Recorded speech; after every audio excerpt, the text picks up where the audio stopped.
এসে গেছি আবার একটা নতুন ভিডিও নিয়ে।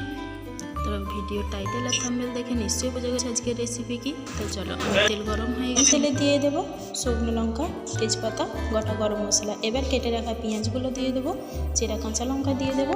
এবার একটু ভেজে নেব। তারপরে বেটে রাখা রসুন দিয়ে দেবো।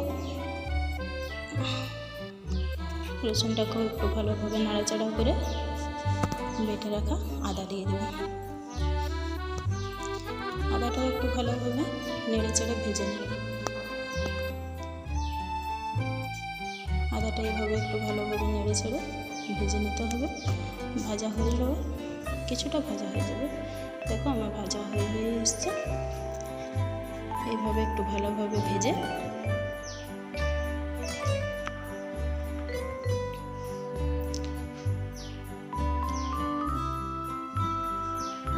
এইভাবে নেড়ে চেড়ে একটু মশলাটা ভালোভাবে ভেজে নিতে হবে।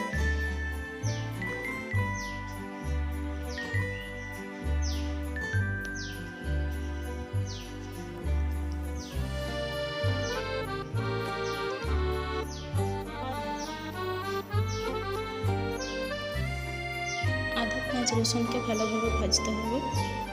ভালোভাবে ভাজা হয়ে এসছে। ভাজা হয়ে আসলে কেটে রাখা টমেটোগুলো দিয়ে দেবো।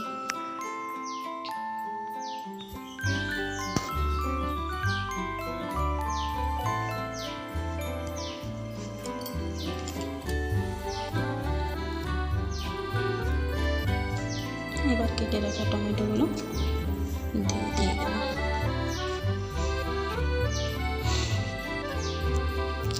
এবার একটু লবণ দিয়ে দেবো, যাতে টমেটোটা ভালোভাবে গলে যায় খুব তাড়াতাড়ি।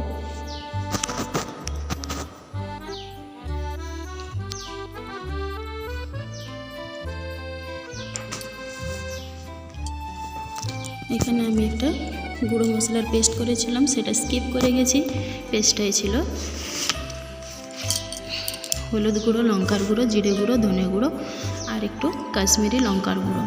এবার মশলা ভালোভাবে কষাতে হবে। মশলা কষানো ভালো হলে মাংসের স্বাদও ভালো হবে।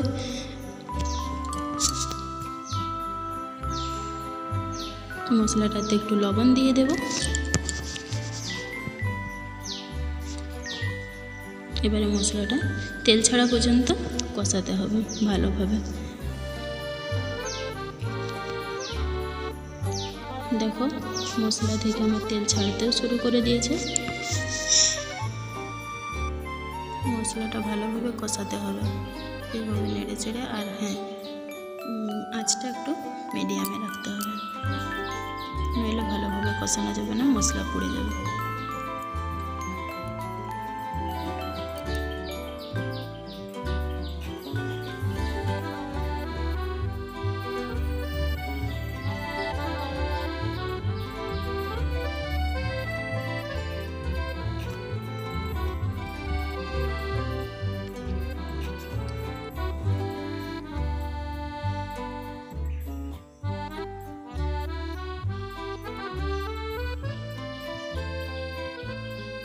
দেখো মশলা থেকে পুরো তেল ছেড়ে গেছে। এই পর্যায়ে মাংসটা দিয়ে দেব। মাংসটা আমার আগে থেকে ম্যারিনেট করা ছিল। লবণ, হলুদ গুঁড়ো, কেটে রাখা পেঁয়াজ, একটু রসুন বাটা আর একটু আদা বাটা, একটু সরিষার তেল। এবারে ভালোভাবে মাংসটা নেড়ে চেড়ে কষিয়ে নেব। মাংসের পরিমাণটা ছিল আমার 1 কেজি। এইভাবে জল ছাড়া পর্যন্ত ভালোভাবে কষাতে হবে। কড়াটা আমার বসছিলই না, এই জন্য উল্টে যাচ্ছিল, 2 হাতে ধরতে হতো। কড়াটা আমার উল্টে যাচ্ছিল। এইভাবে ঢাকা দিয়ে মাংসটাকে কষিয়ে নেব। আমি পেঁপে দিয়েছিলাম কিছুটা। পেঁপে দিলে খাসির মাংস টপ করে সিদ্ধ হয়ে যায়। মাংসটা দেখো আমার জল ছেড়ে দিয়েছে।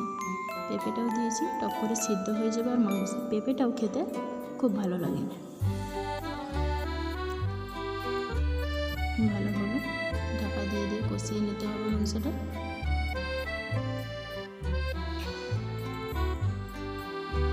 মাংসটা প্রায় আমার কষানো হয়ে গেছে।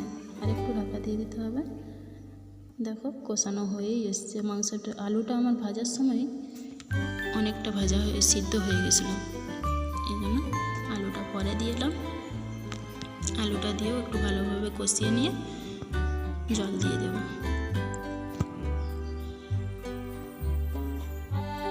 এক হাতে ধরে আর হচ্ছিল না, এই জন্য তোমাদের দাদাভাইকে দিয়ে দিয়েছিলাম।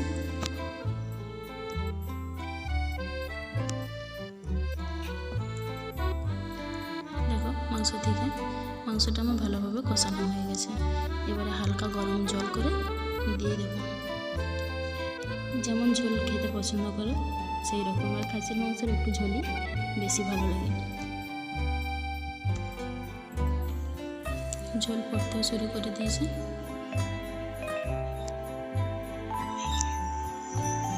মাংস আমার প্রায় সিদ্ধই হয়ে এসেছে। এবারে ভেজে রাখা জিরাটা দিয়ে দেবো, ভেজে গুঁড়ো করে রেখেছিলাম। মাংস আমার সিদ্ধ হয়ে গেছে। দেখো ঝোলটা হয়েছে। একবার হলো এইভাবে রান্না দেবে, খুব ভালো লাগবে,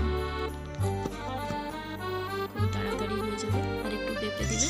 আমার ভিডিও যদি তোমাদের ভালো লেগে থাকে একটা লাইক কমেন্ট শেয়ার করে দিও প্লিজ। আর এইরকম আরও ভিডিও পেতে চ্যানেলটাকে সাবস্ক্রাইব করে দিও।